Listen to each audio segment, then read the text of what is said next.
See, totalitarian philosophies and religions, which are mostly the Abrahamic faiths, the monotheistic Abrahamic faiths, as against Sanatan Dharma, are two contrarian philosophies. They do not meet anywhere. So, to say that they can coexist and to force them to live together when every ritual, every philosophy and in practical life is completely diagnostically opposite of each other, is frank utopia, and things don't work in utopian world. And the consequence of this attempt is that a lot of energy, a lot of money and a lot of resources are being needlessly spent on a wasteful strife. What are we achieving by this? As a civilized scientific nation, we should try to do the math. What are we achieving out of this perceived coexistence? This coexistence was brutally shattered in 1947. We will not go into the genesis of what caused 47, but let us start that 47 happened, right? And in 47, and two nations were carved out of the Indian subcontinent, that was Bharat and Pakistan, on the basis of religion. Now we have to be either delusional or first grade liars to say that no, religion was not the basis of partition of this country. It was just a whim of Mr. Jinnah.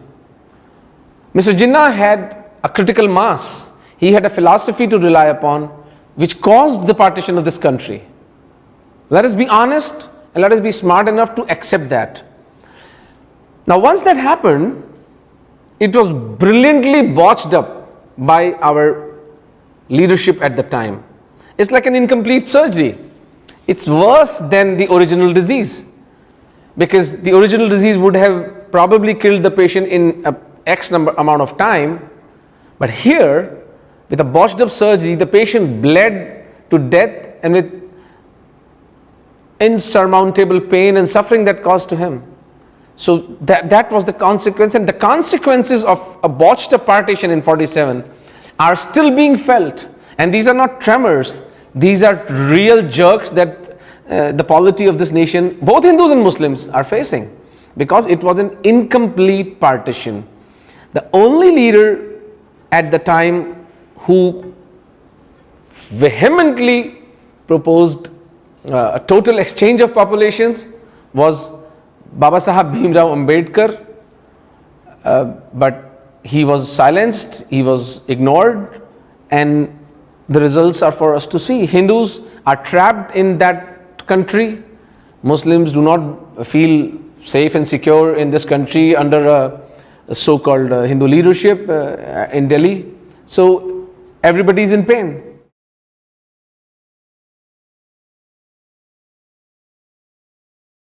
Partition was incomplete because there was no total exchange of population. It was premised on religion, right? Jinnah said that we are two different people and we can't coexist. Fair enough. You take your land and you take your people.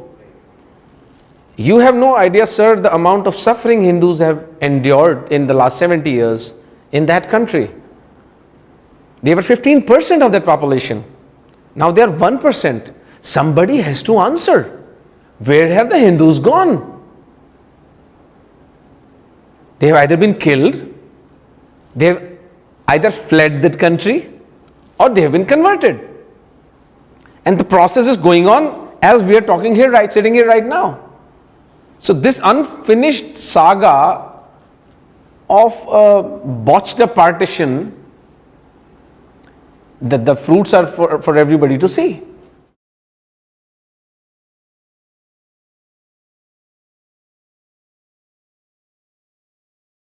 Yeah, that's an interesting question. How reliable are our sources? Well, they're not really reliable in the sense that in that country they do not hold their census regularly. They usually hide the number of children they have, so the figures are not very reliable. but empirically, at the time of partition, there were 15% Hindus, which are now reduced to 1%. In sheer numbers, we have calculated that a conservative estimate is that 50 lakh Hindus, 5 million Hindus still live in that country. They are largely restricted to the lower Sindh area. There are about few thousand in Balochistan, few thousand Sikhs and Hindus in Peshawar, and few lakh Hindus in southern Punjab, mainly in a district called Rahim Yar Khan. About 250 Hindus on an average take Indian visa on religious grounds or medical grounds or personal grounds and cross over legitimately in a train, that's a Samjhauta Express, and they disembark at Monabao station, and then they surrender their visas to the Indian authorities, and they surrender their passports, and Indian government grants them refugee status. So approximately 1,000 Hindus are coming every month to Rajasthan alone.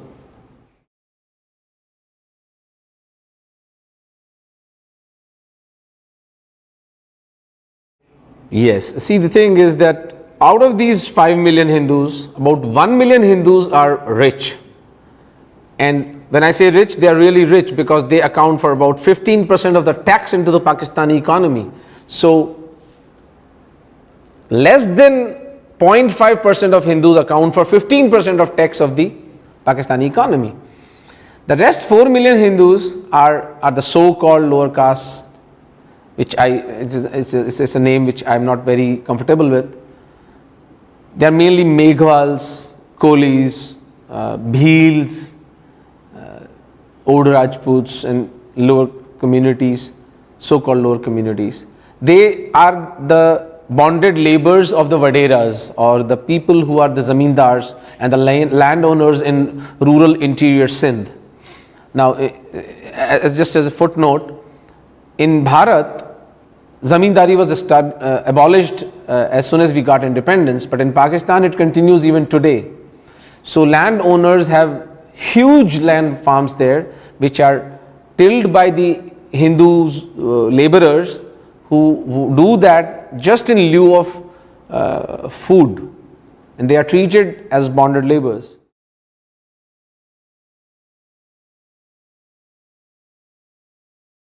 And that's a very complicated process for a poor Hindu, at least, because you have to understand the geography of that country.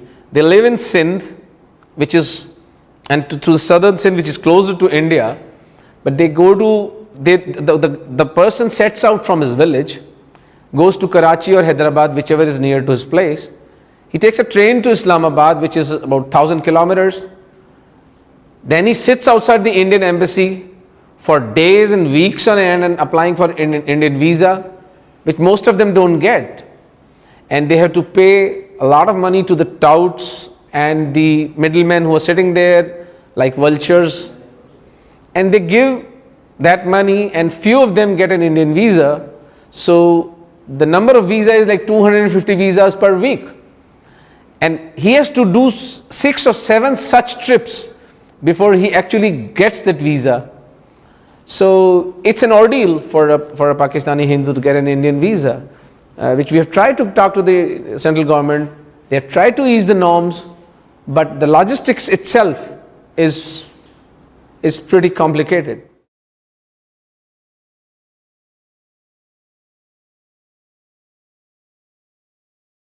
Yeah, after their arrival in India, they have to suffer a bit of the Indian police system. The intelligence bureau and the local state police, they have their own share of corruption. But with the advent of new notifications by this central government of 2014, things have eased a lot, because the FRRO office and mainly this office which concerns with the long-term visas and citizenship issues have become very considerate and liberal with these people. If they provide the government with the right documents, then they are taken care of. The good thing is that most of the communities coming from Pakistan have their own ecosystems here. For example, I live in Jaipur. In Jaipur we have a Meghwal community. It's a 10,000 strong Meghwal community. So any Meghwal who crosses over from Rahim Yar Khan legitimately is absorbed into that ecosystem provided he satisfies the government of the day. So that is what our organization Nimittekam is doing, to act as an interface between the government and these refugees. Because you have to understand that most of these people are uneducated, and whosoever are educated are also in Urdu. They do not read or write Hindi. It takes a good 2 years of time to make us make them learn Hindi and to write and to speak. So we do the necessary paperwork, we do the computer application of the LTVs and the citizenships, and the local collector then grants them the citizenship or the long-term visas as the individual case be.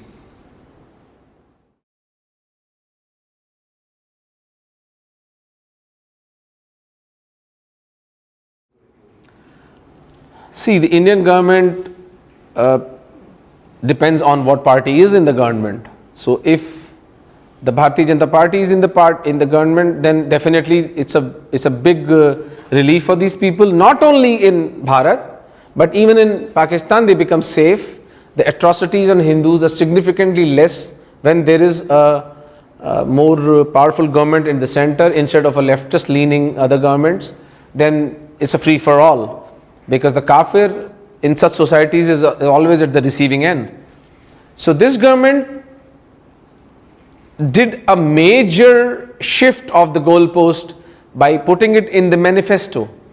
So for example, there are 18 organizations like ours who are working for the welfare of Pakistani Hindus. That's a major thing, where earlier there were only a couple of organizations working, because we got the courage and the stimulation and the sense of security that nothing is going to come to us, because the party of the day itself is putting it in the manifesto that we want to treat Pakistani Hindus as natural citizens of this country, which is a major shift in the policy.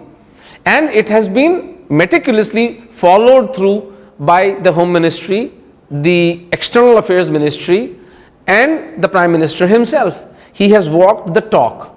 There are multiple notifications that have been issued to grant a lot of comforts to these Pakistani Hindus. For example, they can open a bank account, which was impossible before 2014. They can have a driving license, so they can always get a gainful employment once they land here.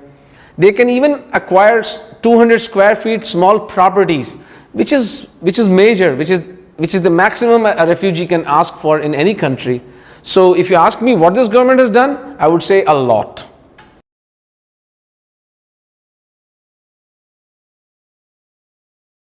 Nimittekam has been largely an organization funded by my colleague doctors. Me being a surgeon, I approached my friends who are rich doctors in Jaipur, and they were moved by the plight of Pakistani Hindus, as you will see in the video which I will share with you. आपका नाम क्या है?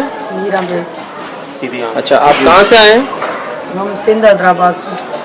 सिंध हैदराबाद पाकिस्तान से? हाँ, पाकिस्तान सिंध हैदराबाद। कब आए हैं आप? हमारे को 6 महीने हो गए। 6 महीने हो गए? 7 माह शुरू हुआ, 6 के पूरे हो गए। तो आप वापस पाकिस्तान क्यों नहीं जा रहे हैं? भी हम दुखी हैं, वहाँ हमारे को जीने के लिए अधिकार ही नहीं है, तो हम कैसे जाएंगे? अपने धर्म का वहाँ मान ही नहीं है, तो हम कैसे जाएंगे?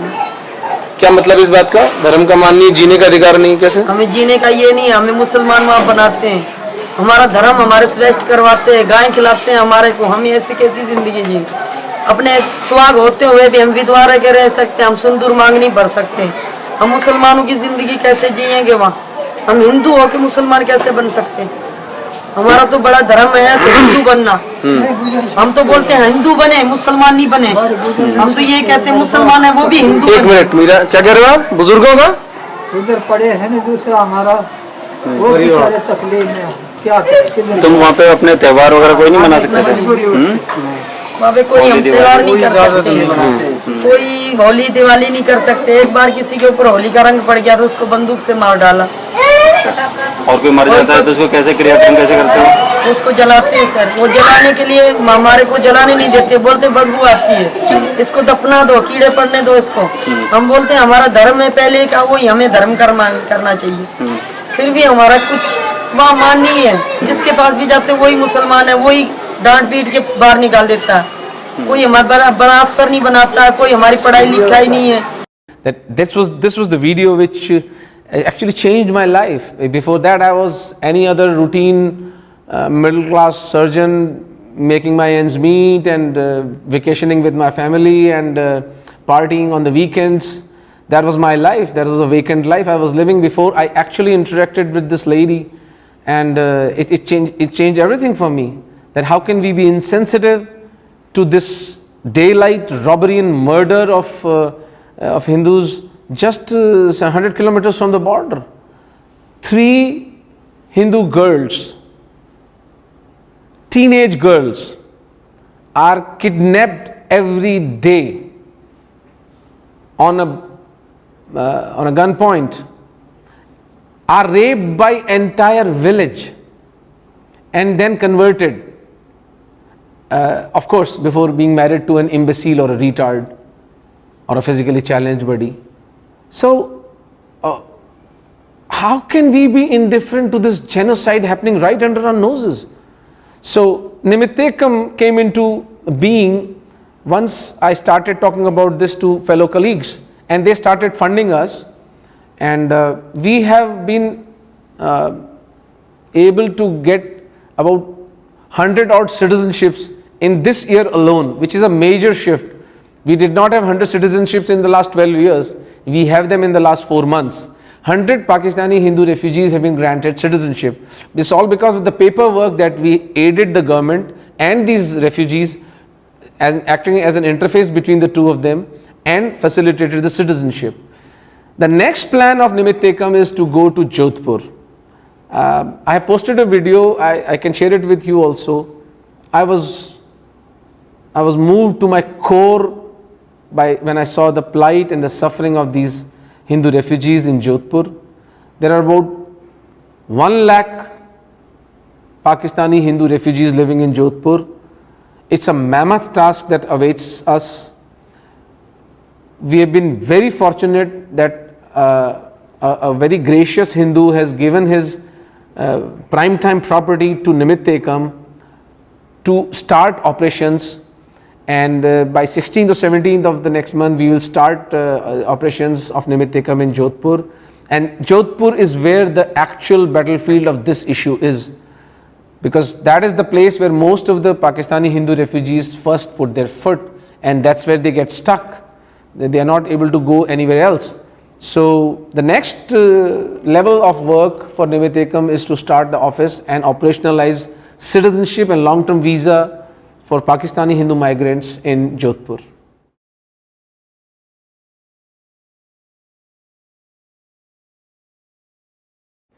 See, as far as Hindus and Sikhs are concerned, Sikh population mainly resides in Peshawar, that's a northwest frontier province, and some in Punjab. So when they are migrating in few 20s and in dozens, but they mainly migrate into Punjab and Haryana. Sikhs do not live in Sindh, and in Rajasthan what we are facing is mainly the Dalit Hindu population, which are Meghwals, which are Bhils, Kolis, Malis, and these kind of people. Now that's as far as Sikh population is concerned. We just had one family of Sikhs coming to Jaipur. We took care of them and they are well settled now. To the second question, that why doesn't this issue get raised in UN?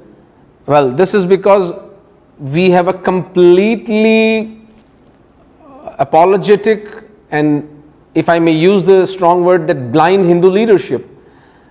Why did Hindus of Pakistan suffer like this for 7 decades? I mean, this is not something that is a secret. These are all official documents, they are on the net. Pakistan Human Rights Commission records are on the net. It's not something that I have created or you could have created. These are all official documents. So it's just, I would say, sloth, lethargy and lack of Purva Paksha of the Hindu leadership.